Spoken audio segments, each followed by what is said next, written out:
Race Talk. It's the Revved Up Sports Show talking local, regional, and national action. Here's Bobby Chaffee and Rodney Rodriguez.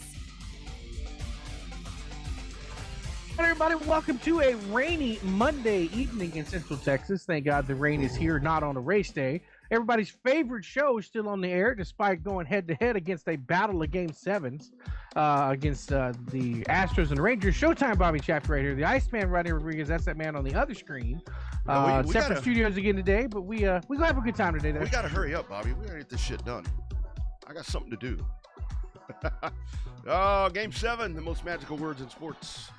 Excited about that, and I love the Texas bitterness and rivalry and how this is getting people excited. You know, it's good. It's good for the sport that you got your two teams right there. Regardless, one of them is going to the World Series, so that's pretty cool. I mean, you know, the intensity didn't pick up till Game 5. It was a little lackluster in excitement and storylines till Game 5. But you know, now that it's there, other than that grand slam in the ninth last night to close the door.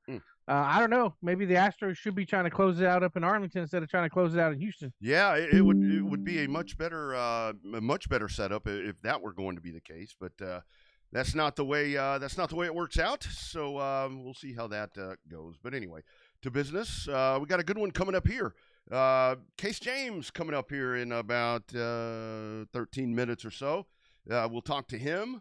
Then the boss man, Jake Kruger, will be. Kruger's giving me hell yesterday. He's like, man, I came out of retirement so you could call my race and you weren't there. So it'll be fun. I heard the same thing. I heard the same thing in Victory Lane interviews. Yeah. Magic Mike Knotts, the champ. That's gonna be fun right there too. Looking forward to talking to Magic Mike Knotts. Looking forward to talking to all of them. I mean, I think it's gonna be. Think it's going to be really good. And it was Mike Knotts is like, man, I'm coming. I want to be on video because I'm wearing my new cap, for crying out loud. So there you go. There you go. We'll take it. We will take it. Those went by kind of fast there on Saturday. That's a good problem to have. I saw a picture. On Facebook where there was like a family gathering with our man, Mr. Gilbert Simmental, Computer Age Automotive, and he was proudly sporting his as well. So there are more of those. There are more of those that we have. Complimentary ones from our great friends at On Demand Shirts. I mean, and the thing about those, Bobby, is it's one thing. It's one thing to have them, but damn, those things are good looking. I mean, there's no other way around it. I mean, I like those. They look really cool.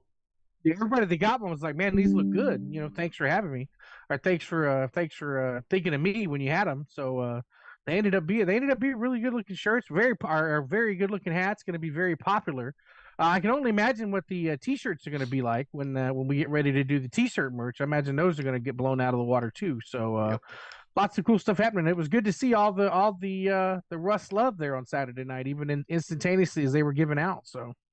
That's a funny thing. You know, when they're free 99, that's when people are like, hey. You know, if it had been like $24.99 plus a handling fee, it'd been like, I'm good. Yeah, I'm good. Everybody likes the free hats. We've got to pay for them. That's a little different, isn't it? I know, but it's all good. Thank you all for wanting them. I guess that means we're doing something right. Of course, we're rocking our own gear here as well. So pretty cool stuff there as well. Bobby, I guess the big news is the sprint car world. Everything's shaking down right there. You got a meeting of the minds, and I hope that shit rubs off to asphalt super late model racing, because I think that's what they need to do too, to be honest with you. But so what is it? It's Larson and Brad Sweet's group have purchased Tony Stewart's group, and I guess now you have one. I'm assuming it'll be one big series. Now I don't know. The difference is with the high limit series, those purses are very high, but it was for a shortened series, a midweek series for a shorter number of races. The All-Star Circuit of Champions, Tony Stewart still, they race all over the Midwest and everywhere else. And so it becomes a challenge to create a purse of that magnitude for every single race that they do that would be equal to the high limit shows. So it's no different. All the guys, it's kind of like the super late model shows. When there's a big race that pays a lot of money, all the who's who show up, just like they do. There's a couple of guys that were missing because they were only committed to the World of Outlaws. But for the most part, I mean, I think it's a changing of the guard. Like I said, I was surprised when I read it. I sent it to you. And then it was like, well, I guess, if you're going to sell a sprint car, just like they said back in 9 years ago when Tony Stewart bought the All-Star Circuit of Champions, there's not a better person for them to sell it to than Kyle Larson and Brad Yeah. Sweet. Yeah. Especially Kyle Larson. So, well, and that's Kyle Larson already kind of working his still arguably the best one of the best shoes that you're going to find in the game right now. But you've got him, and he's kind of working his magic there on what he's going to be doing, getting into the business side of it, and that's really good right there because that's a great ambassador. I mean, that is very much like Tony Stewart. I mean, kind of the same model right there that we saw with Tony Stewart, obviously with him owning Eldora and all the different things that he accomplished. Of course, now you have Larson. He passed the rookie test at Indianapolis a couple of weeks ago, so kind of in the same path right there. So you're watching that happen, and they're in great hands right there because I mean, seriously, if you want an ambassador, you want guys that. I mean, you want to go race for Kyle Larson. I mean, I think you probably don't, or something that he's affiliated with, I guess is what I would say. Sure. You don't want to race with him, but that, yeah, you do. But it's one of those things to where that's a good dude to have in the fold right there. I think so. I mean, I think it's the right guy at the right time. You throw in his brother-in-law, Brad Sweet. I mean, Brad Sweet's got lots of money. He's got the World of Outlaw tie-in, so it makes it come almost full circle. Now, how well World of Outlaws is going to appreciate one of their racers owning a separate series, that remains to be seen, right? How the feelings are going to be put on the shoulders for that. But I think that's just something that'll work itself out the closer we get to the start of the 2024 season for sure. Yeah, that's what I'll be curious to see right there when you do have that. It's kind of like the whole Denny Hamlin, all of that with him being a team owner and all this other shit. So, yeah, that was the one thing that I wondered about. Speaking of sprint cars, let's take a look right here. Devil's Bowl Speedway, and what somber, surreal, yet exciting weekend over there at Devil's Bowl. I mean, here you go. I mean, what a way. If you're going to go out, Bobby, I don't think there's a better way to go out right here than David Gravel and James McFadden. McFadden in command right there, and here they come. I mean, that right there is hard to beat what you saw Saturday night there at the Bowl. It was definitely if you had I couldn't have a better, more scripted race to turn the lights out than what they had. I mean, I think it was almost just picture perfect the way that they had and not only was it a photo type finish and a hell of a finish, it was all over social media. Said what a better way to turn out the lights at Devil's Bowl than the race that they had. So yeah, and the cool part about that is as they come around right there, the lapped car that ends up being in the photo finish, the Kenny Woodruff car back in 1978 that won the first race there with Jimmy Boyd. I mean, that's the car in the picture. I mean, that's the other car in the picture was that livery, that special livery that was in that race, being that it was going to be the final one there. So really a cool way for that to happen. I mean, it does. I mean, it sucks that's the way that ends up. But man, did you see that place? It was jam-packed. I mean, I thought for the 600 it was packed, but man, that was a lot of people in there, and it just sucks that's over. I mean, that's a hell of a legacy right there for that place. It really is. I mean, it's a long time. The deal is you're starting to see these long time racetracks, the ones that have been out in the boonies, so to speak, for years. You've seen them. Devil's Bowl been there in '78. That's older than I am. Well, no, dude, way back when. Years. Way back. I mean, that was the first World of Outlaws race. I mean, it's been. Yeah, that's right. Yeah. That thing's been around. I mean, and that sucks. Like you're saying, man. It's like, damn. I don't know what is the average livelihood for a track right now. I mean, because you got that one, you got some of the other ones, but damn, it is, man. It's. And I got to tell you, I'm kind of getting a complex right here because we were actually joking when I went to Devil's Bowl for the 600. It's like, I was telling Steve Cape about all the different tracks that I've been to, and I'm like, man, a lot of tracks I go to, shit, I show up and they close. And then I saw that, I was like, holy shit, I'm never going to get invited anywhere again. Jeez, man, what the hell? Well, the good news is they already posted the schedule for 2024 for HEP, so you'll probably be all right. Well, I ain't been invited back to there yet, so maybe they're gonna wise up and do. So how was that? How was everything? I was totally out of the loop there. It was one of those things. I lucked out because I was trying to check in from COTA, and the service was horrible because there were like millions of people there, and so I couldn't check in. I mean, how was the show? I mean, I went back and watched a truck race to know what to ask the boss man here about, and young Case, but yeah, I mean, it looked like a good time out there. You watched more of the races than I did then, because people don't realize when I'm downstairs trying to do the interviews and set all the stuff up, I don't get to watch any of the races. So sometimes it's hard when I go back and watch the replays on Race on Texas. I'm like, damn, I wish I would have asked him that question because that would have been a good answer about the race, right? Or a good question about the race. So, I mean, it happens. I thought the energy was there, both in the pits and in the grandstands. Grandstands were packed. The biggest grandstand turnout I've seen in probably at least 15 years there, since some of the Mandabach days. Yeah. Maybe one of Gina's races when it first opened back up. Maybe Raymond's race had that many people, but it was an energetic crowd. The pits were pretty enthusiastic. Everybody that I talked to in Victory Lane down there, we asked them about the 2024 season, about how if they felt that was attributing to the positive vibes everybody felt, and everybody's like, absolutely. Yeah. That it's that the timing of the schedule and knowing that there's going to be even more races next year, everybody just had a good positive vibe, and it's hopefully that momentum, despite the fact that we don't race now for another 6 months. Hopefully that momentum carries on and actually continues to make that place the spark of asphalt racing in Texas, because once again, it's all we got. Yeah. And, I saw a lot of back and forth where it was, the whole factory stock and bootlegger thing and this, that, and the other. And, I'm sorry. Owen mentioned it the other day. He said it, more nonchalantly. I think, 2, 3. I mean, it's the same ones, and good for them. And every time that I say something about the bootlegger, somebody's like, "Well, where's your car?" I ain't a fucking full-time racer, so don't ask me that. I'm doing this. I'm doing racing. I'm doing a lot of other things. I don't have time to do that, and I never said I was going to. So Bobby, you can tell that people are asking me, "Why don't you race?" That ain't my job right now. It's all of you guys that are like, when these rules come out, it's like, shit, I'm ready. Let's go. Oh yeah.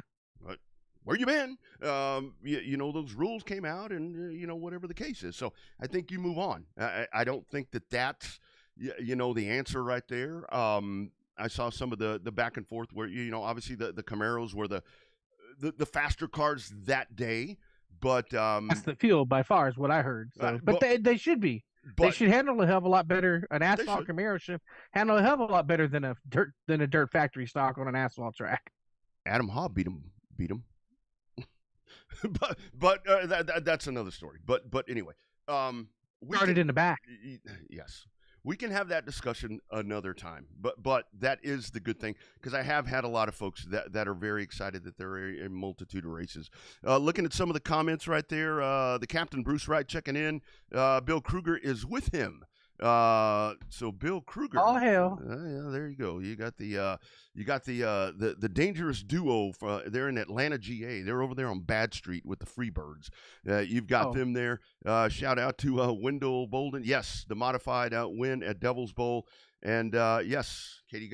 Yeah, it's a damn shame that place is not going to be a part of racing anymore. I mean, just the regular weekly stuff. And I mean, that is a really great facility. But what's the other comment? Some about adding dates. I don't exactly know. We're going to pick up more dates. Make some improvements. I'm assuming that's on Houston. I don't exactly know what the plan is going to be with any of that. I did have a short discussion with Dean Baker today. We, via text and messenger, we kind of went back and forth a little bit, just kind of talking about things right there, just kind of, excited that things are going to be happening. I don't know what the plan is going to be with all that, but I'm sure that they'll have something together moving forward, because people are fired up about it, and that's the main thing. That's the most important thing, in my opinion. Absolutely. I think that's what's going to make that place special. That's what had it fired up on Saturday night, plus some really good racing. Yeah. That didn't hurt anything either. The racing was really good. So. Yep. That's right. Speaking of really good racing, they're at Houston.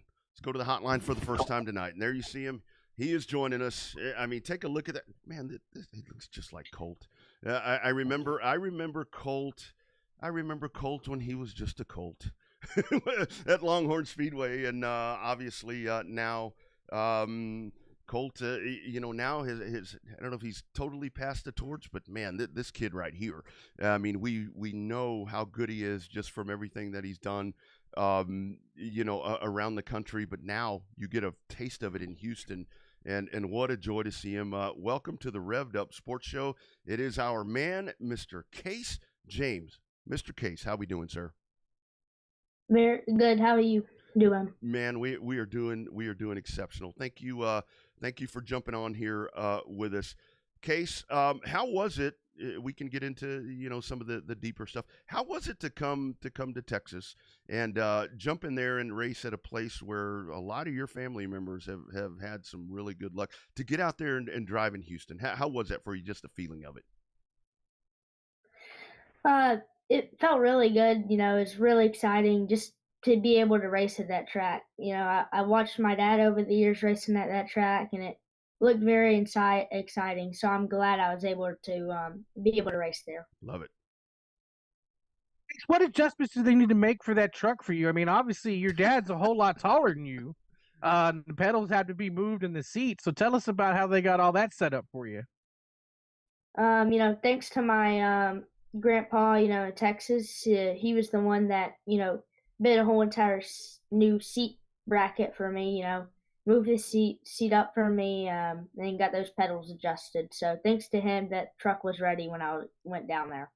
Case, I do want to ask you, because I saw a picture, one of the many photos I saw of you over the weekend, and it was you, your dad, Terry Jr. I saw Mr. Umscheid in there as well. How cool was that to be a part of that, man? That is a lot of racing. That's a lot of racing history right there, with just some of the best that have ever driven around here. It feels really good just to be a part of that racing generation.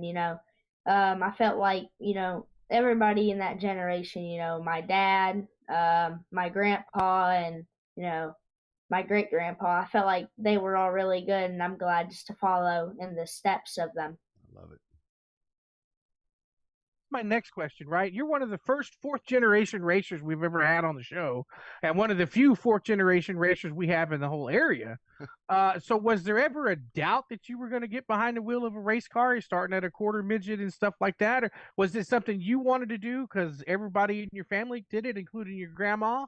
Or is that something that Colt said, hey, I want to put you in a car? I mean, tell us about how that all got started for you.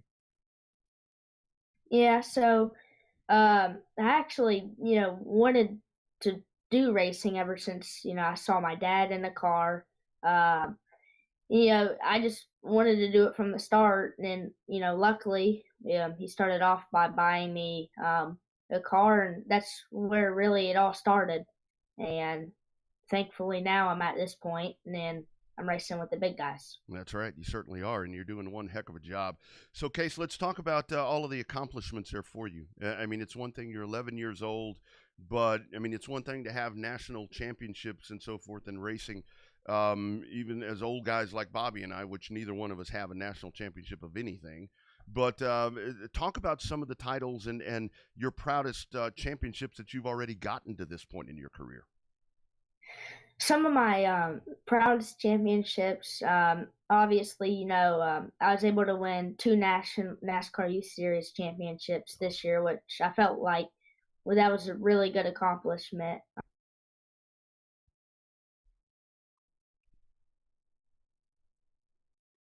Yep, I think we lost his audio there for a second.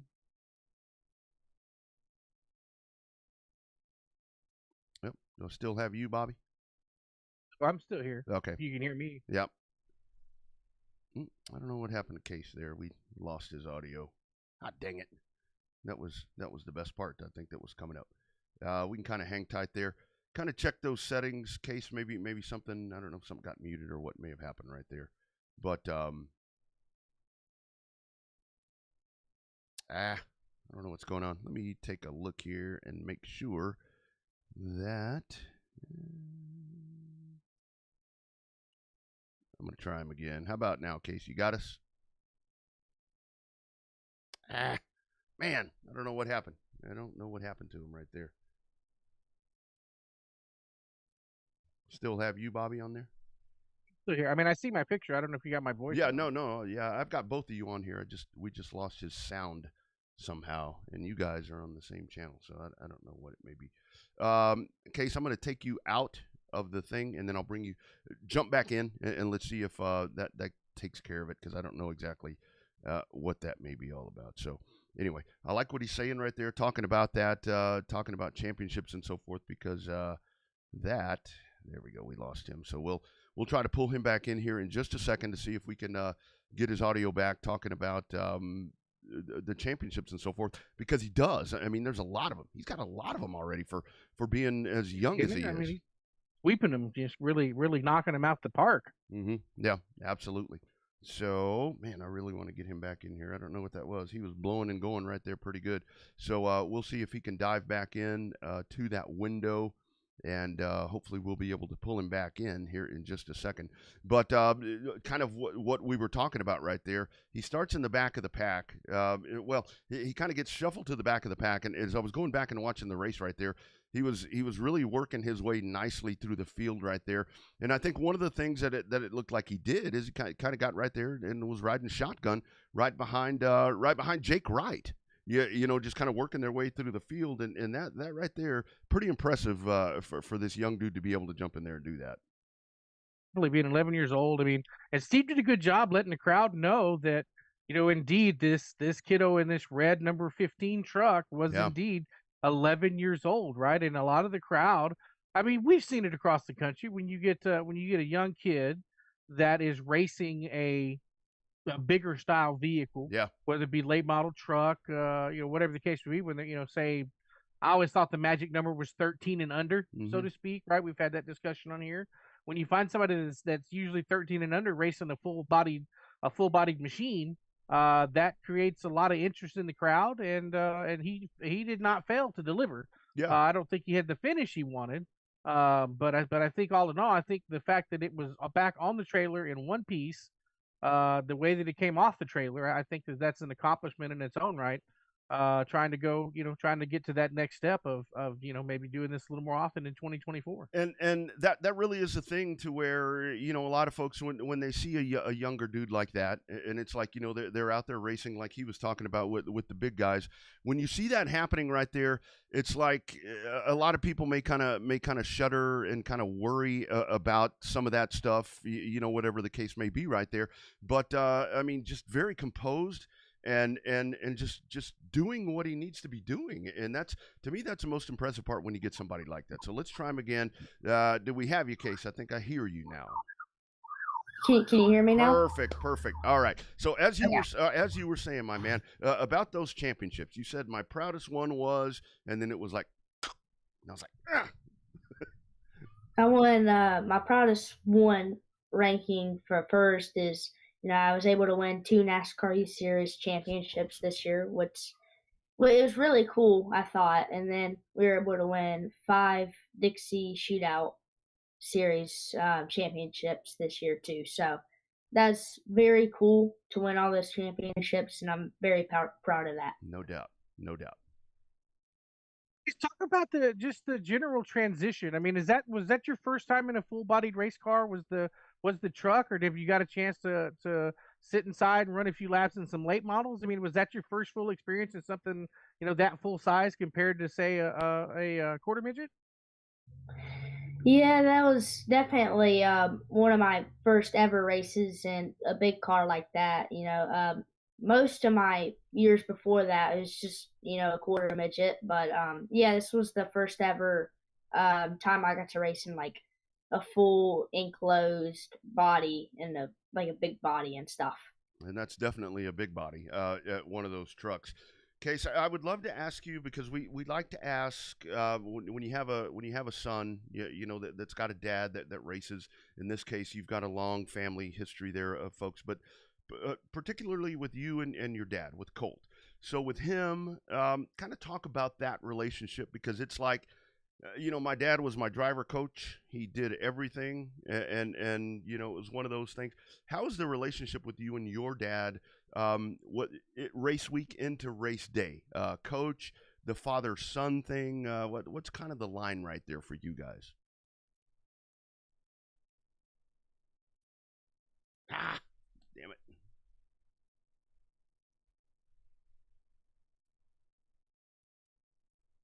I think we lost him again, BC. Still here. Yep. Case, we lost you again, man. I don't know why his volume is going away. It's got to be something on our end. I don't know. Everything's working good with him. So, well, let's try that again, Case. Let's do that. Let's do that same drill again. If you can kind of hop back out and maybe hop back in. I don't exactly know what's going on right there. So We'll figure it out before Magic Mike gets on. well, yeah, I don't know. I don't know if it's something on his side or it's raining here. I don't think that's part of that. But anyway, man, and that was the $1 million question because I remember Colt when Colt was because I was. So I think it was 96, 97 when Colt started racing hobby stocks over at Longhorn.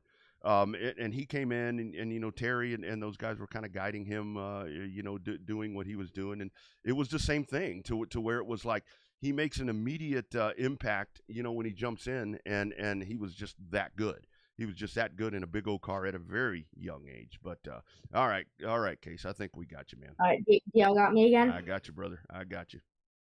Okay. Yeah, so like I was saying, you know, me and my dad, we've always had a very good relationship. He's always, you know, coaching me through stuff, and there's a lot of stuff that before I did not know, and there's a lot, and all that stuff he has showed me, you know, he's taught me it. So I'm very proud that he's supportive of me and he believes in me. No doubt. That's cool. What I think a great marketing idea for you would be, Case. Your grandpa's got a couple of really good old school mid 1990s paint jobs from his old street stocks and stuff. If you got back in a full body car, that'd be a pretty cool deal to see your stuff wrapped like one of his old cars. So how about speaking of your grandpa, how much do you get a chance to watch any of the old videos of your grandpa Terry race? I mean, or is it kind of hard to find because that stuff's back in the day, that stuff is hard to find. I really, you know, haven't got the chance to watch much of his races because it's just so far back in time, and you know, I've never really got the chance to watch them. Okay, so you need to come. You need to come stay at my house for a weekend, and I will show you everything you need to know. I've got boxes of them where you can go back and watch how great he was. So for you, what happens next? What's next season? What's especially now after what you just pulled off here, jumping in with all these old dudes over there at HMP. So what you gonna do next, man? You know, next year, I'm planning on doing one more year in the NASCAR E Series. Um, and you know, when we got off weekends and that, we're gonna try and run the truck, you know, when we can, and we're gonna try and at least run half the races they have next season. What I thought was really cool was that they added more races this next year. Yeah, that's a very good thing. That's a very good Very thing. good thing. So one last question. If it comes down to you in a full body car and your dad in a full body car, and you're coming down to try to pick up that checkered flag, they always say I'd move my grandma to win a race. The question is, would you move your dad to take a checkered flag and beat your dad? You know, I would because he's my dad, and it's not like, you know, he's my dad. And I think that, you know, I've always actually wanted to race him. Yeah. But yes, I kind of would have to move him out of the way for the win. But that I'd be, you know, desperate for that because, you know, I want to win, but you know, he's my dad, so yeah, I kind of would. Case, I do want to tell you what Bobby's saying right there about moving your grandma. Don't move her. Don't move her. Don't move her because she'll get you back. Do not move her. That's not a good idea. That's not a good idea because that would not end well. Case, talk about obviously family and so forth is imperative and paramount for you guys, but talk about everybody that makes this happen for you. There's a lot of people that, you know, make this happen for me. I'm gonna go ahead and list a couple of them, sure. like Spiller, Pate Family, RTM, First Call Leasing, Magnum Trailers, HMS Motorsports and Schroff belts. You know what's so cool about that? What Case is talking about right there, Bobby, and again showing our age right there. Spiller, Magnum. His last name is James. Does it? That makes me feel young again, doesn't it? It's like the Makes old me days. feel old knowing that we got a fourth generation James out there racing. No. That's what makes me feel old. It's cool. It's cool to see, but it makes me feel old because I thought I was old when Colt started racing. So Case, I do want to ask you with that. So what was the initial thought for you after driving one of these things? You don't get a lot of practice time in this thing. I mean, they fit you for the truck and you get out there and you drive it. I mean, did that whet the appetite after that for you? Is it are the wheels turning in your mind right now?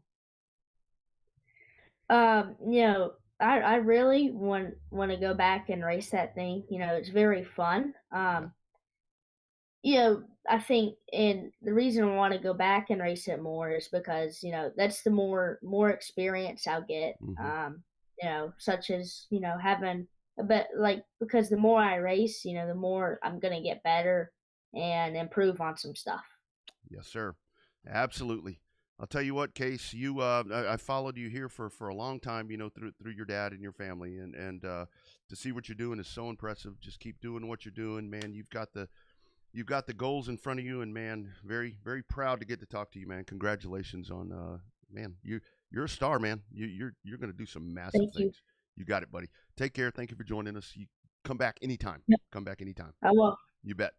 All right. Super cool. How about that, Bobby? That, oh man, that is so awesome. Case James right there jumping on. He jumps in and a lot of the, I mean, what's it? I mean, I guess it's surprising, but is it really surprising that he gets in that truck and is like out there kicking ass? Really, I mean, it's what is the apple doesn't fall too far from the tree. I mean, the lineage that this kid has is great. You got Junior Medlock, gentleman Junior Medlock, raced forever and ever and ever. And you got Terry and Cheryl. Both Cheryl's an accomplished racer herself. Won some Golden Girls championships and a lot of races and when she was racing those cars. Obviously, Terry's record speaks for itself. And then, of course, you got Colt's record, moving up from hobby stocks into super late models and pro late model championships and stuff like that. Now you got Case winning the championships in a quarter midget. I mean, And that yeah, it's not really a shocker to me, but it's just kind of cool. He's the first fourth generation racer we've had on the show, if my notes match up right. and oh, by the way, you got Umshide up in the middle of that shit too. So it's like, Yeah. okay. I mean, that really was to me that was the coolest picture. That was the coolest picture that I saw that I was asking him about there. And thank you, Case and Colt and you guys for working. I'm not sure what that was all about. He was fine right there at the end, so I don't know what that was. But anyway, the picture there of all of them just standing by the truck, and you could tell. I mean, that's really the coolest part is when you see as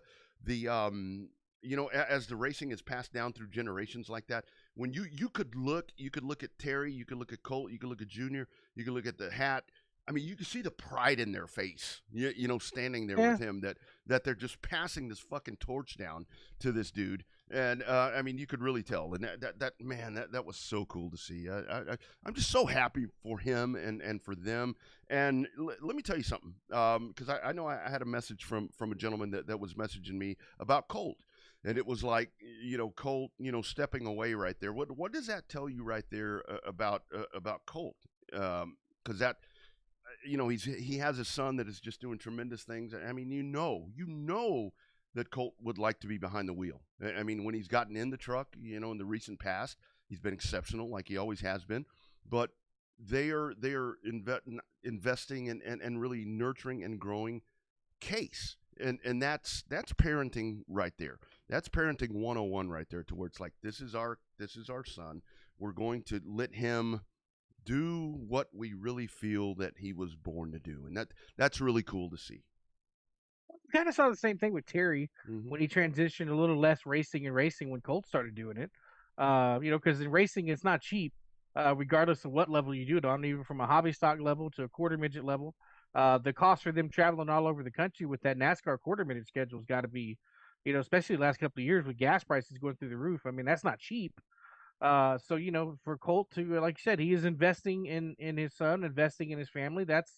kind of what you see a lot of racers do when that next generation comes along, and it takes a lot of self-perseverance, Yeah, self-recognition, something along those lines, a lot of to soul know, hey, searching. look, I'm going to stop racing for the betterment of my child so he can go racing. And you don't see that a whole lot, but you see it in the more established racing families. We saw it with David when the Umshire boys were trying to start racing. Michael and JC and them started racing. We definitely seen it with the Jameses. You saw a little bit with the Naumanns. When Bubba was trying to run super late models and stuff, you saw H kind of step away there for a while. Yep. So it's your racing families, you see it more and more. Your dad stepped away when He you did. started racing. So That's what I was going to say. I mean, I can really feel that because it was like with my dad, it was kind of a buffer right there between what he wanted to do next, and that's when I was like, hey, let me try it or whatever, and he totally stepped away from it and put me in the cars. And honestly, when I started the first couple of years, hell, he probably would have been better off. With the money that was being spent, he'd have been better off running than me. But I mean that's what they do right there, and that's just kind of a mark right there of how that really is our sport, and that's what's so weird now is that we go back and we look at guys like Colton. We see it a lot on the dirt side too. I know like with Jason Batt, with Daphne Racing, and now that you have junior limiteds and different. I mean, our man Chris Birmingham, he's got Colton out there. They're still running, but they pick and choose a little bit more, the dads or moms, when they're going to be doing that, and that's where they're kind of letting the thing go forward, and it. That's super important because when we talk about needing youngsters in the sport, I mean it's dudes like Case that are going to be carrying our sport forward, and we talk about that with drivers, we talk about that with fans and all that shit to where they're the ones that carry it forward, and that really is that says a lot. That says a lot about the parent, in my opinion. I think it does. I mean, I think that it's the same thing. It's a little easier to pass the torch from a grandstand perspective because you get a chance to spend time. It's a way to spend time with your kids and your family where you're all together doing something that you all enjoy and carry on with. So that's cool. A little easier to pass that torch because it's not quite near as expensive as rolling around the racetrack with 4 tires. Yeah. But you got to have it right. You've got to see. Hopefully, at some point, the kids that come to the racetrack today stop playing football behind the stands. Stop trying to get cans into the little shooter thing there at Texana. But you hope that the kids that are playing football at the grandstands eventually transition over to wanting to watch racing in person and then get that itch to either come back or get that itch to either want to get a race car themselves. So that's the goal that I like to see is when those kids stop playing football and baseball behind the grandstands. Astros fans, Corey Seager just hit a solo home run, and that game just started. So could be a long night. Jake Kruger is coming up here in moments, but first, how about a word from our partners at On Demand Shirts?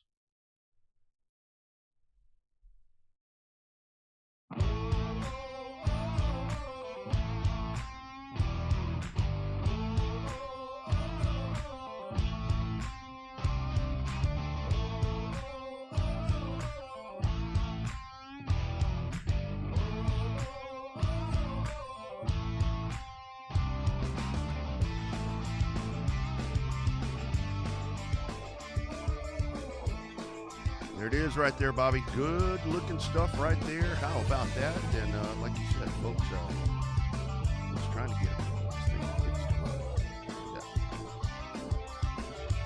That's a hell of a setup they got down there at ODS. Very impressive operation right there. I saw that firsthand, and it's something, man. It's that industry has changed, and our man James Cole has done one hell of a job with what he's putting together. All right, hotline. Let's go now to the phone hotline as we multitask here tonight, and we dive in. And man, it never fails. The race that I miss, I could see one of my favorite dudes shows up, and I'm like, man, he didn't even warn me, but that's all right. Showed up and parks it in Victory Lane. Back on the hotline, it's one of our favorite shit talkers of them all. It is the boss man, Jake Kruger. How we doing, buddy? How's it going, Rodney? Doing well, my man. Doing well. I'll talk to you, or we'll talk to you here about your night. How about that dude that was just on with us? I don't know if you were listening to that.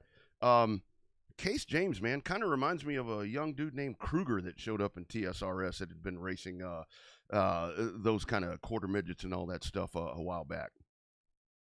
And how cool is that? That's super impressive. I was super impressed with him. He did a hell of a job. You're going to see big things from that kid for sure. I agree. And the team he's got behind him is stacked. A dream team over there. You know, he's got his dad Colt, Grandpa Terry, Sean Paul, David Umshad, Junior Medlock. He's definitely a stacked team over there with several years of experience, knowledge, talent. Yeah, you're definitely going to see big things from him. At least 10 years of experience between all those people. At least. With a big multiplier. That's right. You got it.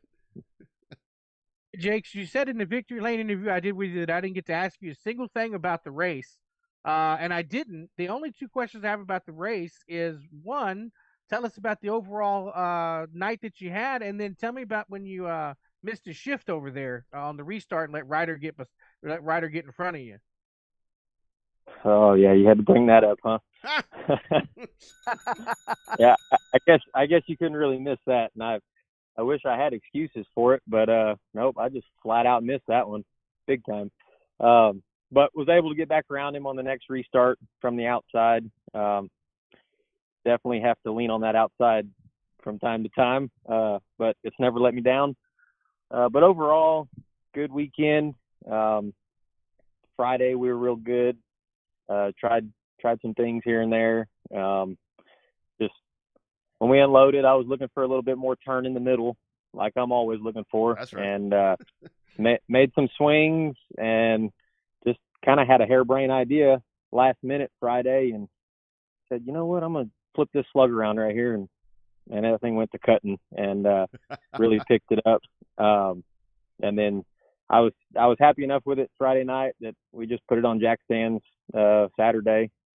I didn't know that they were gonna use practice times as our qualifying order, so I went out first, and I told Mason before qualifying, well, we'll back up 1 week, and I actually told Mason, I said, hey, put up $200 for fast qualifier because I don't want to do that practice qualifying stuff. I want a single car qualify.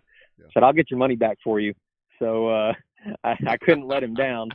But I told him, man, I'll just go out there and put a lap down first car out. And there you go.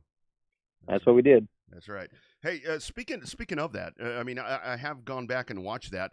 Talking about the 24 Wells, Ryder Wells. That's another young dude. Where you guys, I mean, that looked like some good racing. That dude, he's pretty good young shoe right there himself. Oh, definitely. He's definitely got a lot of talent. I've been helping him all year. That's actually Mason's old truck, the 60 truck. So we've been. Me and his dad have been talking back and forth pretty much all year, helping him out with everything I can, and he's definitely improved throughout the season. And yeah, I told his dad, man, I hated that I had to be the one to show up to take a win from him, but damn, I didn't show up to run second. That's right. That's exactly right.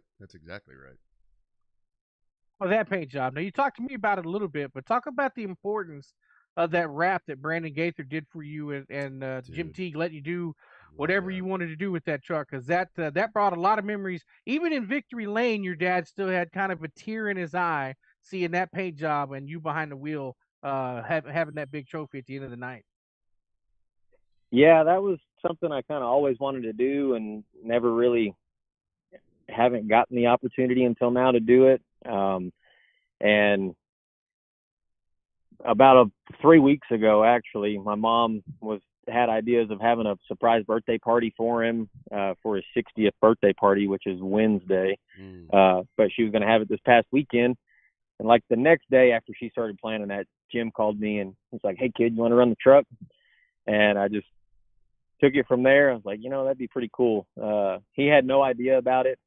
Me and Brandon, I sent him some old pictures that my mom found, and he recreated it, and yeah, when he flew into the track, he Ubered to the track and came walking up. He had no idea So he was pretty surprised. Yeah, I once I finally saw the results and saw 71, I was like, huh, yeah, it kind of putting it all together. And once I went back and watched that, of course, I remember seeing that paint, scheme with your dad. So how quick did this deal come together for you? I mean, because you are a master, with setup and making these trucks. So many of these trucks that run fast around the state, around the country, are your work. I mean, because that's how good you are. So how quick did this come together for you to get back behind the wheel? And I love what you were telling me yesterday, where it's like, you were talking to Steve Cape, and he's like, he didn't really know who I was. I'm like, but yeah, how fast did this happen for you? Pretty quick, actually. I mean, from the time Jim called me, and I'd say it was 3 weeks ago. Mm-hmm. I think it was the very next day, or maybe 2 days later.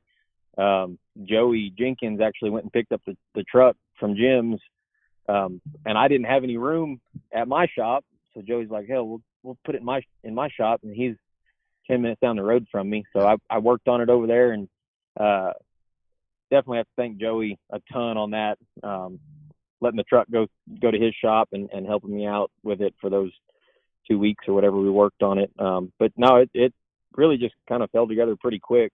It had to have been, can't remember when the last race was, but it couldn't have been a week after the last race. Just kind of last minute, spur of the moment deal. People have asked me if I wanted to race over the past couple of years since I drove for Raymond, and I didn't really have the want to. Mm-hmm. When I enjoyed going to the track, but I just didn't really have the want to get back in the car. But this weekend I definitely had that want. Yeah, that's awesome. Where does that want to go? We got the schedule for 2024. Are you happy working on the trucks, or you want to go back to kicking ass the old school boss man style? We'll see how many times the phone rings. I would probably take people up on offers more now than I would have 2 years ago, but we'll see how many times it rings. Mm-hmm. Hell, take it snowball, dude. Well, why the hell not? I mean, it's ready to go. So that's kind of the next thought that I want to go down the path with you, because you, I mean, it's just great conversations, and you're getting shout outs here. People want you to shout out to shit talkers and all that, but that's kind of behind the scenes joke right there. But 11 races next year. I think the stability may be in place right there. I think that's something that, and maybe for the teams that you work with, it's kind of maybe made some people gun shy in Texas. But now that you've got a pretty fucking full schedule, all things considered, what do you think that's going to do for 2024 for pavement racing up in here? I think you'll definitely see it pick up. I mean, it's a pretty solid, for sure, deal for next year, and we haven't really had that concrete foundation over the past couple years, and a schedule coming out this early definitely gets people motivated and gives them all winter to work on their stuff. So I think you'll definitely see it pick up, and Owen and his guys are doing an awesome job over there, keeping everything going. So I was definitely happy to see that they've got a stacked schedule for next year. Mm-hmm. So talk about Kruger Motorsports, man. Like I said, Roddy, I remember you when we were teasing you about don't take the school supplies out of the backpack drive with you and Dylan back in the day. How cool is it to see your program as a whole go from when you were that next hot young thing that would go in and get in rides and win races and take checkered flags, to now you have people with that trust you to set up their vehicles and their trucks to try to do the same thing, to get checkered flags and take home the trophies? Oh, it's definitely cool. That's just years of hard work. And if I rewind back to that time when y'all were giving me shit about take backpacks, and I was not much older than Case at that point. Mm-hmm. And I really just soaked up all the information that I could when I was that age, and just being around John Heil really helped me out to learn a lot of what I know now. and apply that to making all these cars fast. But yeah, it's definitely cool to see a variety of different drivers going fast in it. It's not just one here, one there. It's pretty much all of them. And yeah, it's definitely satisfying when my cars can take one home at the end of the night. No doubt. Let's talk about your dad. I mean, you were mentioning there about with the paint scheme that Bobby was asking you and so forth. But man, unfortunately it's usually just one time a year that I get to spend a couple of days with your dad, 2.5 days. You know, it's Snowball. We're just hanging out, and I'm just sitting there listening to him just talk about racing and talk about, I mean, just intricacies. I mean, I can be drunk as hell, and he starts talking, Jake, and I sober up just from the stuff that he's talking about. I mean, just talk about, he's just so technical, just so good. I mean, that's a damn good dad to have, man, because he as well, like you, man. You guys are geniuses when it comes to these race cars. Oh yeah, he's awesome. He doesn't usually say a whole lot, but when he does, people listen. Yep. And he's usually got something important to say when he is talking. And yeah, he actually had to stop me on something Saturday. I kind of got ahead of myself on something. He said, "Whoa, kid, you're thinking about that all wrong." And he was definitely right on it, and I think that helped out a lot in the race too. Mm-hmm. Absolutely. Jake, I did just get a text from your truck owner there. He said to try to put in there that truck is for sale. No. Your setup in it is optional, whether or not that comes with the sale of the truck or not. So, but your truck owner did come tell me that it was for sale. So I'll have to negotiate my commission on that. That's for damn sure. After the Yeah. show, after the show you just put on, I mean, yeah, you definitely need to do that. So Jake, after the years, I mean, because for you, I mean, a very young dude as well, but I mean, all the years that have passed and all the different, how is this sport different now? I mean, for you getting back behind the wheel, we were talking about some of the young guys and so forth, and then you've got guys like Polero and all the different guys that are still doing this. How is this thing different? And have you, as you've watched it change, as you've gotten just a little bit older? And me and Mason talk about that a lot, actually. When we were 16 years old, we didn't care if that car had 3 wheels on it. We were going to the track. And it didn't matter. That's where we wanted to be. And now it's like, man, we got to work our asses off to get there. Yeah. But it's good seeing all the same people still. And back then also, and you had San Antonio running, Thunderhill, Corpus, Houston. That was definitely good times when you could, there was almost an asphalt race going on every weekend. So times have definitely changed, but we got to be thankful for what we've got and be there to support what we've got right now. Isn't that the weird thing? I talked to a lot of guys that raced when I did, when we were actively doing this all the time, and it was like, man, we did this shit every week. And it was like, I go back and I'm like, how did we do that? And then I remember when it was maybe twice a month and easier, and then once a month. But man, it really is, man. Sometimes it's a burden to get to the racetrack nowadays. Oh yeah, it's a week's worth of work for one car to get there. And yeah, like you said, it used to be every weekend. Every weekend. And it seemed to fall together back then. It didn't matter what happened the week before. You were showing up the next weekend. You'd find a way. Yeah, that's right. See here, what we got? I was trying to think of something to try to embarrass you, but nobody texted me anything to try to embarrass you like normal. Talk about your family support behind you. We talk about your dad, but your mom's always been one of your biggest supporters. I saw your sister down there, saw your better half down there. Talk about that support system that you have away from the racetrack. We talked about your dad. Know about that. Talk about everybody else. Oh yeah, my mom, she's great. She's she can get loud at times, but she's always been there to have my back. And she was the first person I had to ask permission from to make this deal happen. And I got to thank her for canceling the plans that she was in the process of making and letting me do this. Of course, my wife Shelby for letting me do it, and it was pretty cool to have my sister there with my 10-month-old nephew Hudson got to see Uncle Jake win for the first time, so that was pretty awesome. So, lastly, Jake, I mean, for that, and he's in the picture right there with you as we're pulling that up. So, I mean, for you, does this? I mean, I know you're content with the work that you do on all the winning race teams that you work with, but I mean, you get behind the wheel, and does this just kind of whet the appetite a little bit? I mean, do you get done with a weekend and you're like, shit, or is it like, okay, I got it, I can do this whenever I want, or what does that do for the appetite of the driver, Jake Kruger? It definitely sparked something there.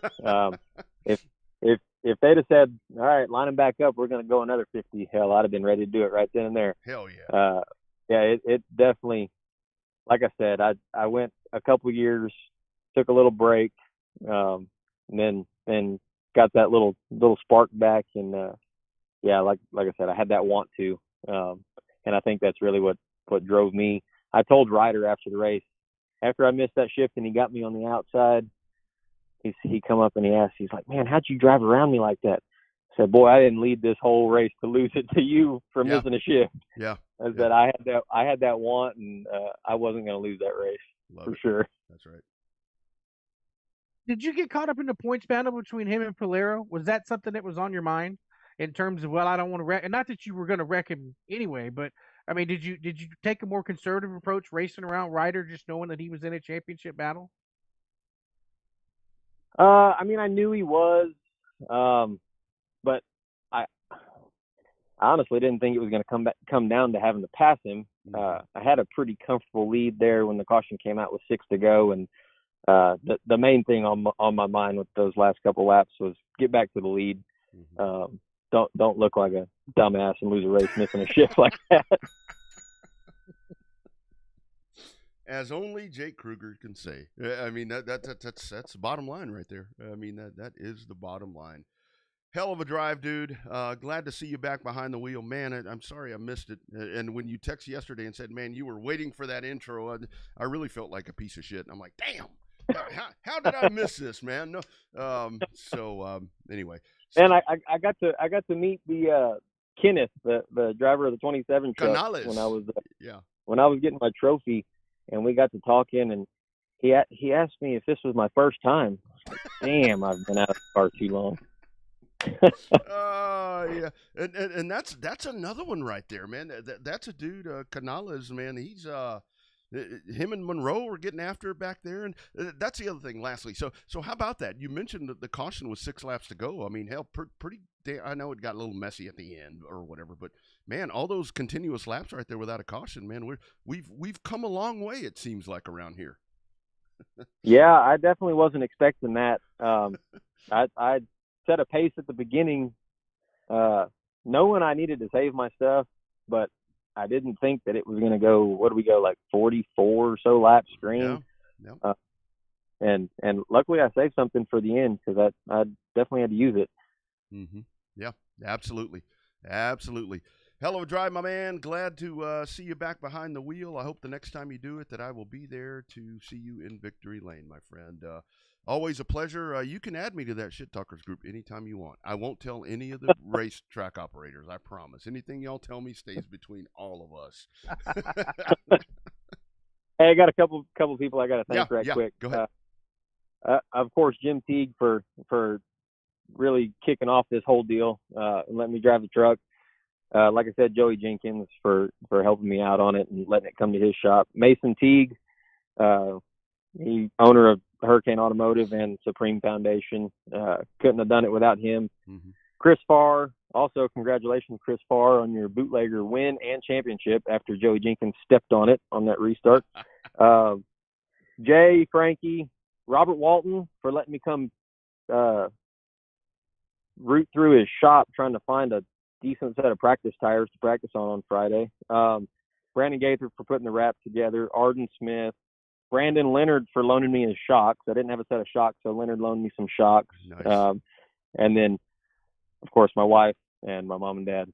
So definitely a hell of a weekend. I needed that, man. Mm-hmm. Mm-hmm. Yeah, you mentioned that yesterday, and I was like, man, that was really cool. I mean, every now and then you get something like that happens, and it just kind of changes things. And I'm really glad that you got that opportunity and that you made the most of it, which I'm not surprised that you did. But super happy for you, man, and always a pleasure talking to you, brother. Likewise, I appreciate it, guys. You got it, man. We'll talk soon. Take care, brother. Y'all too. You Thanks. bet. There he goes. Jake Kruger. That and that was something that he said to me yesterday, Bobby, that he was like he really needed that one. And I was like, that's cool. I mean, I really like that. That's good for him. I like that. I like that a lot. I think you could tell because I got to talk to him first right after Tech. With the whole, getting the pictures done and with all the family and all of that, you could tell it was emotional for him in terms of, just trying to take it all in. It's no different winning at a local level as it is winning at a national level, because you just never know when the last one's going to be, right? So you got to celebrate all of them just like any of them. And so you just never know when that last one's going to be. And I think they were just taking it all in and enjoying it for what it was. Yeah, no, absolutely. Absolutely, and good for him. I love the fact that he was able to do that. So let's go to the hotline again. Now we go back to the video hotline, and we can call it Championship Monday, as we got a Game 7 going on over here in the ALCS. No, you don't. Yes, I know. We don't so far. We welcome in our man. It is 2023 Houston Motorsports Park Legacy Champion, my man, Magic Mike Knott. Michael, how are we, brother? Oh man, glad to be here. Can you hear me? I got you, man. We don't have your video, but I've. What happened to my video? I don't know. Yeah, click. Maybe I better get my wife on that. Anyway, I've been listening to the show and you guys talking up what happened in Houston, and man, that was some kind of exciting night there. Yeah. We got qualifying. I got to start on the second heat race, and then I won that heat race, and then started the main, and I just kept going backwards. Yeah. But luckily, I had enough points to come through and clinch the championship. Look at that. He's even got it on his. Look at that, Magic Mike name Knott. tag. Yeah. I like that. I like that a lot. So, Mike, is this still fun? There we go. Hey, look at that. Got my crew chief there, my technical advisor. Look at that beautiful lady back there. Look at that beautiful lady helping you out. The cap. Look at that lid that you're wearing on your head, my man. You like that, huh? Damn, look at that, man. That's 5 horsepower right there. A lot of people have put on that kind of stuff and said it slowed them down, but no, that's good. You want to go faster, you turn it around. There it is. Nobody can see it. Yeah, turn it around. Mike, it's still a hell of a lot of fun, isn't it? I mean, you are, to me, you personify this sport so well because, man, you can have the worst night at the track. I mean, it's like the worst luck of them all. But God damn it, you're just having fun. You're just having fun doing this stuff. I've always said I'm going to quit when it's not fun anymore, and that was next year will be my 50th season. This finished out 49 years of racing. Damn. And it's still a blast. I'm not ready to quit, not even. No doubt. I didn't get a chance to ask you the other night. We talked a little bit how it's changed over the years from like back in the Texas Pro Sedan days with your bugs and moving to Scirocco's and stuff like that. We know some of that technology's changed and all of that, but as far as racing as a whole, how much has it actually changed? We know it's still expensive, right? The dollar amount has just, gone through the roof, but how much has it changed that you've seen in the 50 years that you've been around it? Oh gosh, the knowledge. There was no internet back then. We raced at Pan American Speedway, and if Neil McCorvey bolted a toolbox on his hood, everybody'd have one, and he won. Everybody had one the next week just because he won and he had a toolbox on his hood. Mm-hmm. Now, with all the magazines, all the articles you can find, all the stuff online, everybody has access to knowledge, and that's been the biggest game changer. you might not have as much money, but if you've got the knowledge, you can get up there and be fast. Yeah, yeah, that's really the thing. I mean, that's really what it's all about now. It's so much easier to find it. You used to have to go to Nick Holt suspension school to try to Yeah. learn these things and all this different stuff. Mike, let's talk about these legacies.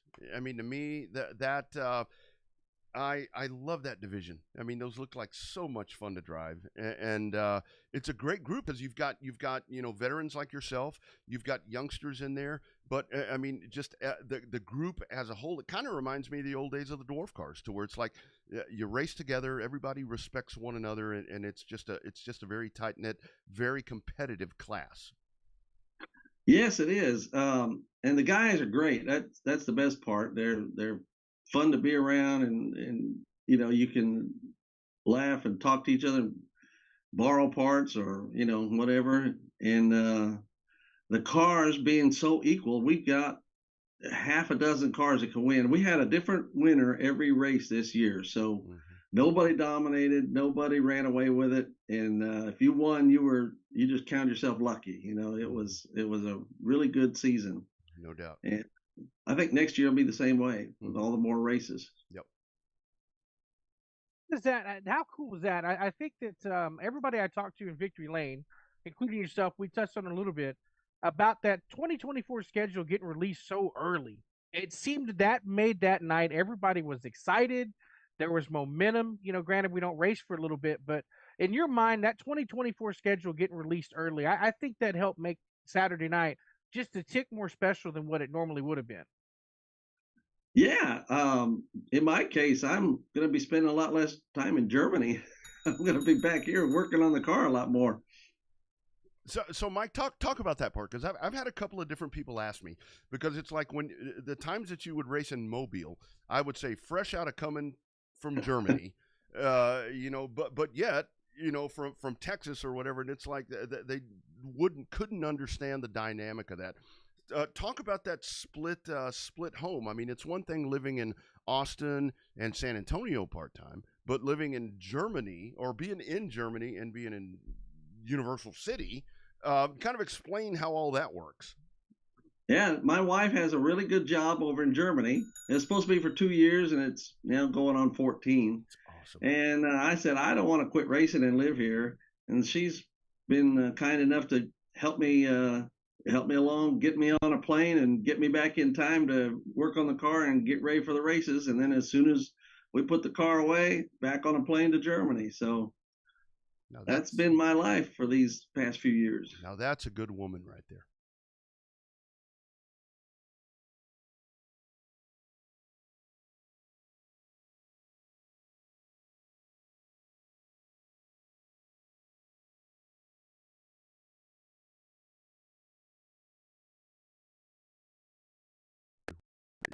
When you chime into the show here, Mike, it's like, where's he? We double check. Where's he checking in from tonight? Universal City at the shop, Germany, on an Alaskan cruise. You're always going somewhere. A lot of people are envious of all your vacation photos and stuff like that. So now I guess you can add championship driver now to the resume of distinguished traveler, right? I mean, that's got to be fun. All the cool stuff. Who makes those ideas? Like when you guys went to Egypt one time. Whose idea are they? Your crazy ideas? Are they her crazy ideas? Her idea. Who makes all those game plans? That's all Cherise. She loves to travel, and I'm a trophy husband, so she says we go to Egypt, we go to Egypt. So that's right, man. That's right. Just do as you're told, man. That's right. Just do as you're told, Mike. I mean, we in the Houston area, we've been talking about, Howard Willis, like you. I mean, 50 years in this sport, and doing what he's doing. I mean, for you to win a championship, at this point of your career. I mean, going back to you're a founding TIDA guy. I mean, just all that far back. I mean, to win a championship at this point, how fucking cool is that? I mean, that's really the only way that I can ask you that. I never raced to win championships. I never had a lot of money, and I was always using big borrowed parts, and just getting along on a shoestring. And this class, the way that the rules are and the way the cars are, you can't spend a lot of money unless you buying tires every week. So the cars just make it. The reason I got a championship this year was because I went to every single race and I had good luck at every single race. I didn't dominate. I just got lucky and finished first, second, third, whatever, every race. And that was a little bit of luck. Mm-hmm. Well, that's always good to have. That is always good Sometimes to have. that's all it takes, right? Yeah. This year, yeah. Well, and with, Mike, I'm sorry, Bobby. Go ahead. go ahead. No, Well, no, I was no. going to talk to Mike about his shop out there in Universal City. It seems like he's got the equivalent of Dell Jr.'s graveyard in his shop with all the old pro sedans. And you talk about a race car. Oh, that's in my shop. You know, talk about the old Herbie machine or whatever. How many cars do you have over at the shop? Not including the ones that are inside the shop, like the legacy cars. The ones that run. Well, the ones inside are the only ones that run anymore. But yeah, everybody in the pro sedans, when they were getting rid of their cars, pretty much said, "Hey, Mike, will you store it for me?" You know, and I'm like, "Sure, bring it out." So I've got a museum now, pretty much. Oh man, I love that. That's a good thing right there. You need to set up a bar out there, and we can we'll do the show live from there, and we can just have There we go. Yeah. have all those cars around. Mike, you were talking about right there about with the championship and all that with the class, but I mean, you say that about luck and being consistent, but it's one thing, man. It's been really cool. I mean, 18, 17, 18, 19 cars. I mean, this class is just blown up. Man, your thoughts on the growth as this thing has just kind of really come back. I mean, the legacies at one point were really big. It kind of fell apart, and then it came back. And right now, you guys, I mean, highest car count by far in Houston. Yeah, the class kind of, yeah, it's been up and down. And when I joined, it was coming back up, and I learned a lot from guys like Delilah May, from uh, Sampsons, and one of my favorite was Drew Simmental. He helped me a lot, and these guys taught me, you know, what we need to do, how you need to set it up, because I'd never driven a rear wheel drive car. So, but the real good thing is because you don't touch the motors, you can spend all your time getting the suspension right, and that's where you get the speed. You know, rolling through those corners fast, and I think that's what's made it really, really attractive to people that haven't been in motorsports before. You know, it's less maintenance than you know, jumping in a $30,000 truck. You know. Yeah, no doubt. Nope, I think we got Bobby there. Still here. Yeah, So Mike, what's next there for you, dude? When are you when are you going back to Germany? You going to stay in Texas and enjoy it? I saw the greatest celebration ever was seeing the salsa inside the championship cup. Like I thought that was fantastic. Made me laugh. So what's next on the table for you? You going to hang out for a couple of days? You going to go back to Germany? What's up next? Well, we were supposed to go back to Germany, but we had a pipe break in the house while we were on vacation. And we've got this natural disaster, this waterfall come out the front door, and now we're tied to, at least I'm tied to staying here and getting all the renovations done. So that's a big thing. That's okay. But I didn't let it distract me from racing. Yeah, no doubt. So obviously little flood, you guys deal with it. I got to go to the shop. That's right. So it goes without saying you're going to do this again next year, going back to defend the championship. The rest of the cars. I mean, how do you pick your drivers? I mean, I love that. I see where you've got them all loaded up, and it's like you just kind of you pluck people in there. It's like how does all that happen? Well, first requirement is you have to have a truck. So no wonder I never raced your car. That weeds out about half of the applicants, and then you've got to, you know, have a little experience at least. And I've been pretty lucky, you know, word of mouth. I haven't been able to get Bobby in one yet, but he'll talk his way into one, I think. I promise. In 2024, I will race one of your legacy cars. We got it on tape. Once I get a new suit, some new shoes and stuff, I tell you now, I'll race one of your legacy cars in 2024. There you go. No, it's awesome. You're on. That's right. You heard it. You heard it right here. That's right. We'll tape this. We're going to put it on the YouTube by itself. That way, people will be able to go back and revisit that part. Mike, you are an inspiration to many because you truly, with this sport, like I was talking about, man, you to me personify what the sport's all about. You go out, you have a good time, you enjoy it, good or bad. You just enjoy being at the racetrack, being around people. You're just a damn good guy, man, and we need a lot more Magic Mike Knots in this sport. And, man, I'm just so proud of you for that championship. So glad that you were able to pull that off. And, man, always a Magic Mike Knots fan, brother. Keep doing what you're doing. Carry that flag for our sport. I got to thank my wife. Yep. Mostly Sharice. She's been a big help, but also Jeff Meeks. And he's the crew chief for my car and Johnny Meeson's car. Yep. And without his help this year, he's been at the shop tinkering with things while I'm in Germany, and I come back and a lot of stuff is already done, and I can't thank him enough. You know, Mike, one of the coolest things for me when I'm calling y'all's races, when you mentioned Meeson right there, and then when Hexel comes out, it's like, man, I get to say TIDA, I get to say Texas Pro Sedans.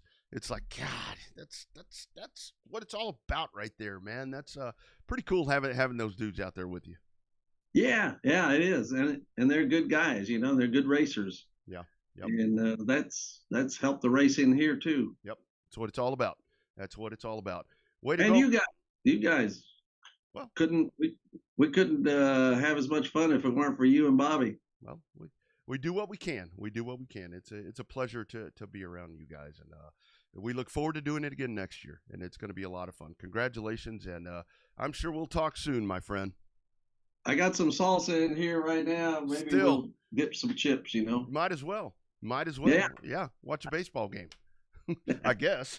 It's going to be hard to put it in the dishwasher, but we'll figure it out. That's okay. There's always a way, man. That thing looks really good behind you, my man. Looks really good behind you. Yeah.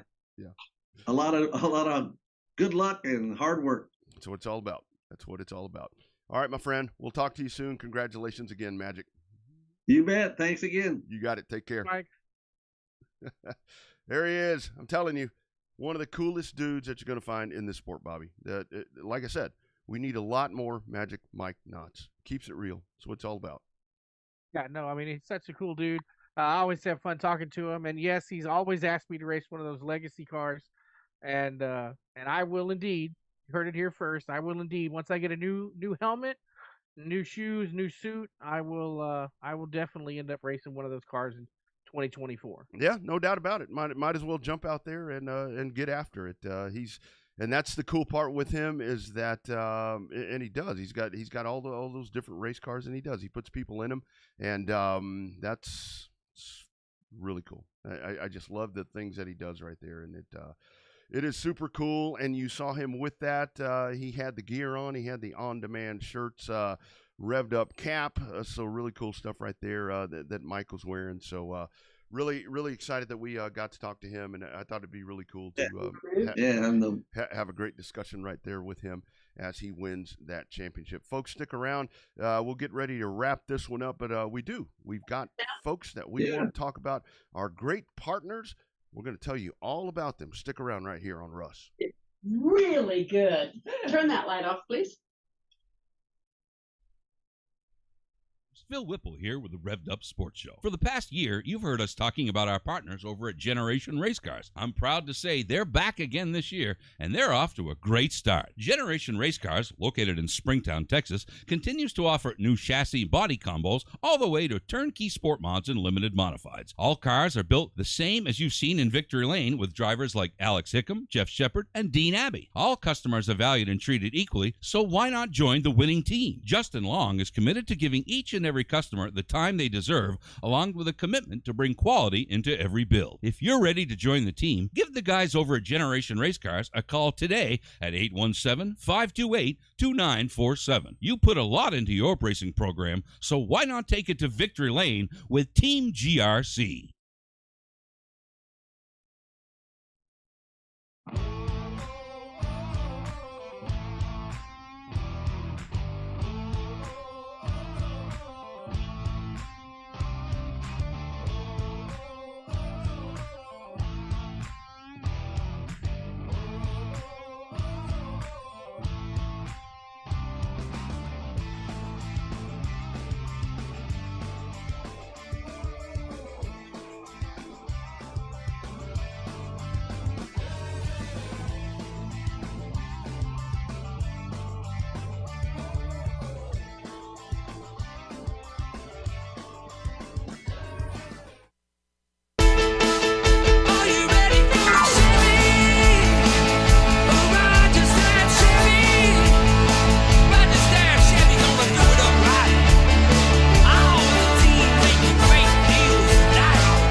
live on a Monday night edition of everybody's favorite racing talk show, the Revved Up Sports Show. Showtime Bobby Chaffee down south in the High Five Studios. Rodney back up north at the Rust Studios. So lots of great conversation tonight. We got the epitome of what racing's all about, Rodney, just like we normally try to do. You got a young man that's just getting started in Case James. You got another guy that's got 49 years of racing experience on him. And that's pretty cool, man. That's a big gap in between there. And you got one of the hot shoes that we remember back when he was a young kid. He's still kicking ass today, and Jake Kruger. So lots of good stuff tonight. Yeah, really good Monday show right there. And I love the conversations right there with all of them, because you really did. I mean, you had just a lot of different views right there of everyone, with just kind of like you mentioned right there. And with Case, I mean, that's the future of the sport right there. I mean, with Jake Kruger, like we talked about for him, I think a lot of people don't realize. I was talking to Phil Whipple today. We were kind of talking back and forth a little bit, and he was talking about just everything that talking about Houston. I guess he was watching some of the Houston stuff, and a lot of folks don't. A lot of the inside people do, but don't really understand how talented Jake Kruger is. Take the behind the wheel stuff out of the way. I mean, it's one of these things where he gets behind the wheel and he's just that damn good all the time. But I mean, he really is. He's a genius with what he's able to do with these vehicles. And obviously with Mike, like we talked about, I mean, Mike, accomplished race car driver, and here he is winning championships right now. And that's a really cool thing. That's a good triple play of our sport right there, all in a nutshell tonight. Yeah, I think so. I think it was a good lineup, and the whole video aspect now, everybody's wanting to do video on the show, so it's a little trial and error, but another advancement coming up there in 2024 for the Revved Up Sports Show. And I do want to touch on one thing before we get out of here, and this is obviously, I mean, I've been to Formula One a couple of different times, but I was there Saturday, and I was more on the long story, how I wound up on the spectator side. But I got to tell you one thing. I was really amazed, and again, we talk all the time about people beating up on NASCAR and beating up on short track racing. I mean, it's always going straight to the negative, and I really wish that we, I mean, the Formula One fan, and say what you want to say about Formula One. Yes, wine and cheese sport, whatever the case is, but Bobby, the 19 lap sprint race on Saturday, Verstappen's like, way out.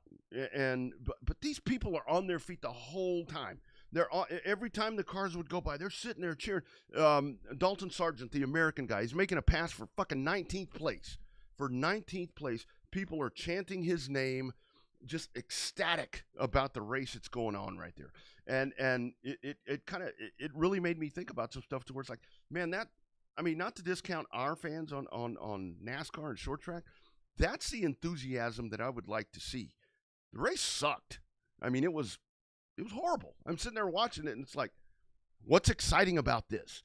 But man, those people they're going crazy. They're going crazy watching these people out there drive. And I talked to some NASCAR folks on Sunday, and I was talking about this, and they're like, well, they don't understand racing. Well, I don't know what they understand or don't understand, but they fucking love what they're watching. And, man, I would love that enthusiasm for our sport right now, because ours is straight negative. I mean, it's like you get a bad NASCAR race. It sucks. Change the car. The car's horrible. The drivers are terrible. You know what? Yeah. You got 3 or 4 good drivers in Formula One, and the crowd loves it. Yeah. Got to be one better. Good driver, and then then the rest is cars, right? Yeah. And, that was the one thing that I really took out of that. And not to mention there were 450,000 people there yesterday. But I wish that we could find that, and that's why I like talking to Mike right there. That's why I say that Mike is all the good in the sport that we like to talk about, because he's the positive, he's the whatever. And I know things are going to happen, things that are bad, but that I couldn't get over that watching the Formula One people. It's like, my God, they're like enthused to be there. You see people a lot of times at races, and they're like, I mean, it's like they drug them there or something. They made them go, like going to work. It's like they made them go there. Not those people. Damn, it was crazy to watch that. Crazy to watch. I've never been. Well, you I've usually never see been that on for the hometown guys. You see that, right?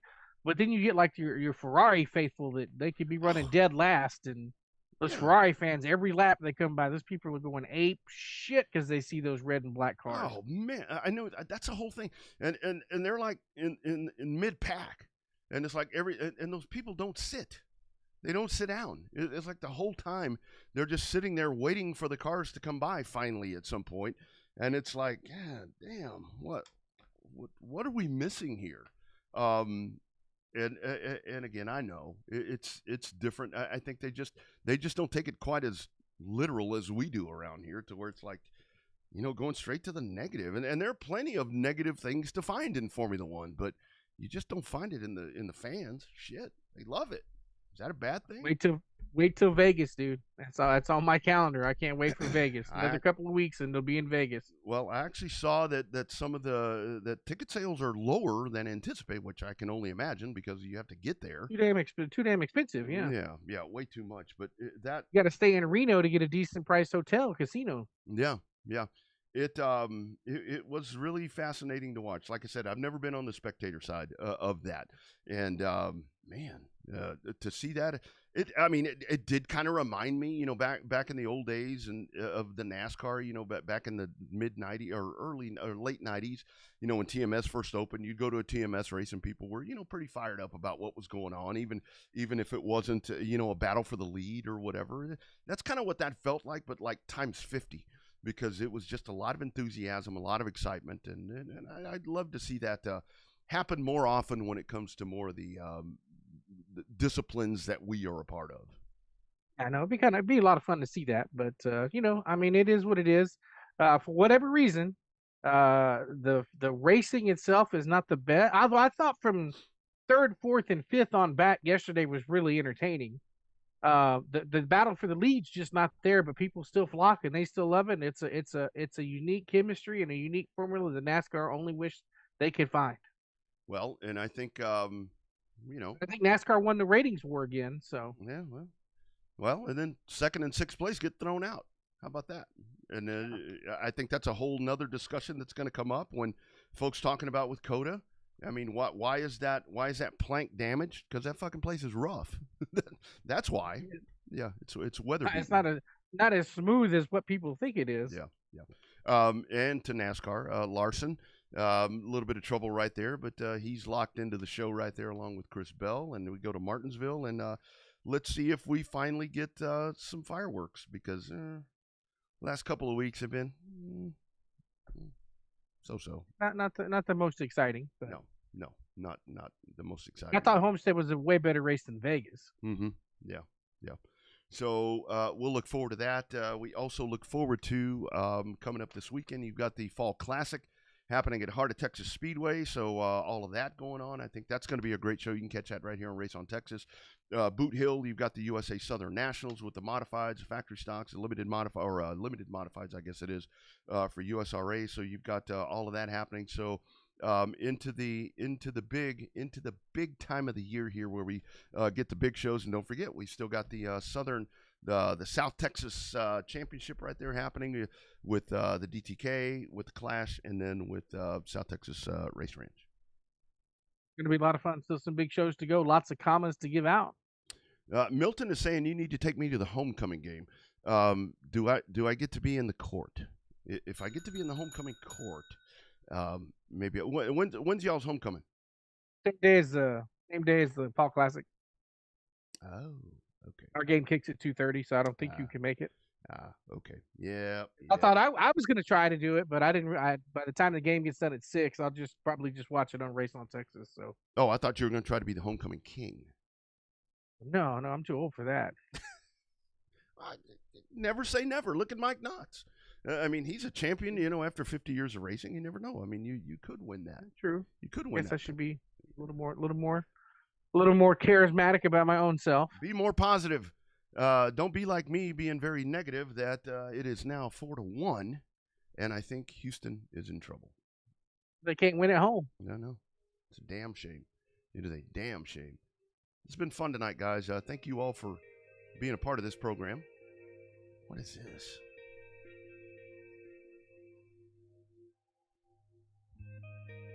This is like the homecoming song right there. It's a little sentimental, I guess, right?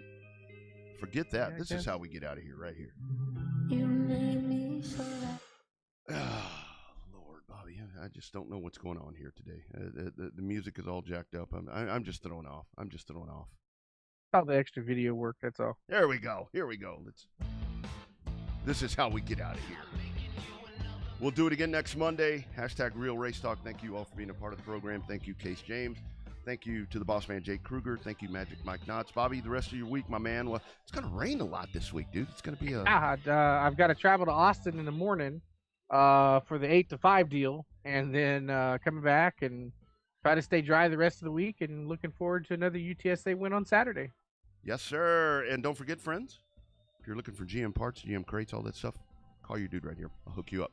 Best price you're going to find in the country. Rogers Dapp Chevrolet GM Performance. We will get you out the door. Put it on your floor. Put it on your dock ASAP. Bobby, have a great week, my man. We will do it again next Monday. You all be safe. # Real Race Talk from Texas. It is a Revved Up Sports Show.